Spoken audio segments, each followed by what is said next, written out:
بسم اللہ الرحمن الرحیم۔ کسی گاؤں میں ایک غریب مولوی رہتا تھا۔ وہ گاؤں کی مسجد میں امامت کروا کر اپنے خاندان کا پیٹ پالتا تھا۔ اس کی ایک ہی بیٹی تھی جو انتہائی خوبصورت بھی۔ محلے کا ایک امیر زادہ مولوی کے بیٹے پر عاشق تھا اور کسی طرح اس سے شادی رچانا چاہتا تھا، لیکن وہ شراب اور بری صحبت کا عادی تھا، اس لیے جیسے ہی اس نے رشتہ بھیجا، مولوی نے اپنی بیٹی کا رشتہ دینے سے انکار کر دیا۔ یہ بات اس امیر زادے کو بہت بری لگی۔ اس کو اپنی توہین محسوس ہوئی کہ غریب مولوی نے اپنی بیٹی کا رشتہ اس کو دینے سے انکار کر دیا ہے۔ اب وہ اپنی توہین کا انتقام لینے پر اتر آیا تھا۔ اس نے سوچ لیا تھا کہ کسی بھی طرح مولوی کی بیٹی کو بدنام کر کے چھوڑے گا تاکہ کوئی بھی اس کے ساتھ شادی پر آمادہ نہ ہو۔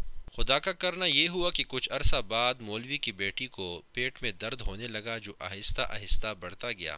مولوی اسے ایک حکیم کے پاس لے گئے جس نے نبض دیکھ کر دوا دے دی۔ اس سے وقتی طور پر تو لڑکی کا پیٹ درد ٹھیک ہو گیا، لیکن کچھ مہینوں بعد ایسا ہوا کہ لڑکی کا پیٹ پھولنا شروع ہو گیا۔ پیٹ پھول کر ایسا ہو گیا جیسے وہ لڑکی حاملہ ہو۔ مولوی اور اس کی بیوی اپنی بیٹی کو ایک بار پھر گاؤں کے اس حکیم کے پاس لے گئے۔ ان دنوں تشخیص کا طریقہ اتنا جدید نہیں تھا، نہ ہی الٹرا ساؤنڈ کی سہولت تھی۔ حکیم نے لڑکی کا معائنہ کیا اور کہا کہ یہ لڑکی حاملہ ہے، اس کے پیٹ میں بچہ ہے۔ مولوی اور اس کی بیوی بہت پریشان اور شرمندہ ہوئے اور بیٹی کو لے کر گھر واپس آ گئے۔ کیونکہ ان کی بیٹی ابھی کنواری تھی، ان دونوں کا خیال تھا کہ ان کی بیٹی کسی کے ساتھ منہ کالا کرواتی رہی ہے، اس لیے اب اس کے پیٹ میں بچہ ہے۔ کئی بار مولوی نے غیرت میں آ کر اپنی بیٹی کو قتل کرنا چاہا، لیکن لڑکی کی ماں بیچ میں آ جاتی۔ وہ بیچاری کیا کرتی؟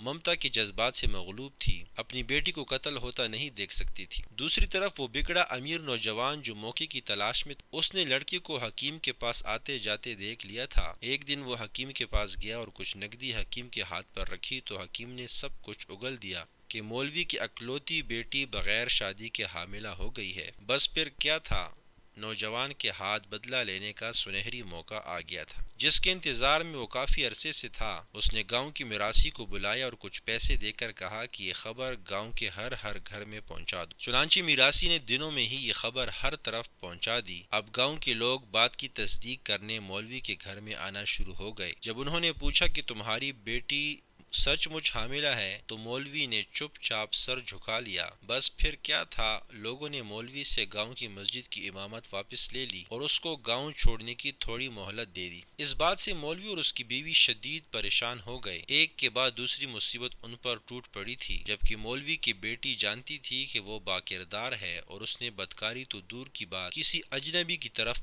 آنکھ اٹھا کر بھی نہیں دیکھا تھا، لیکن وہ کیا کرتی، سو خاموشی سے اپنے بربادی کا تماشا دیکھتی رہی۔ ایک صبح کسی شخص نے مولوی کے دروازے پر دستک دی۔ جب مولوی باہر نکلا تو اس آدمی نے اپنا تعارف کروایا اور بتایا کہ وہ ایک حکیم ہے اور اس کو خبر ملی ہے کہ آپ کی بیٹی بیمار ہے اور آپ سخت پریشان ہیں، تو میں دوسرے گاؤں سے سفر کر کے آپ کے پاس آیا ہوں، کیونکہ میں آپ کا ادنا سا شاگرد ہوں، بچپن میں آپ سے قرآن پڑھتا رہا ہوں۔ مولوی جو پہلے ہی بہت پریشان تھا، اس کو یہ سہارا بھی غنیمت لگا، کیونکہ وہ ایک باپ بھی تھا اور بیٹی کے پیٹ کی تکلیف سے پریشان رہتا تھا۔ وہ اس شخص کو گھر میں لے گیا، اس نے لڑکی کا معائنہ کیا اور صورتحال سمجھ گیا اور کہا کہ مجھے ایک بکرا اور ایک کتا لا کر دیں۔ جب دونوں چیزیں اس کو دے دیں تو اس نے دونوں کو ذبح کیا اور بکری کا گوشت پکا کر لڑکی کو کھلا دیا۔ جب لڑکی نے پیٹ بھر کر گوشت کھا لیا تو وہ حکیم لڑکی کو اس کمرے میں لے گیا جہاں پر کتے کا گوشت رکھا ہوا تھا اور لڑکی سے کہا کہ میں نے تم کو جو کتے کا گوشت کھلایا ہے اس کا ذائقہ کیسا تھا؟ لڑکی نے جب کتے کا گوشت دیکھا تو اس کا دل خراب ہونے لگا اور اس کو اتنی نفرت محسوس ہوئی کہ وہ الٹیاں کرنے لگ پڑی، اور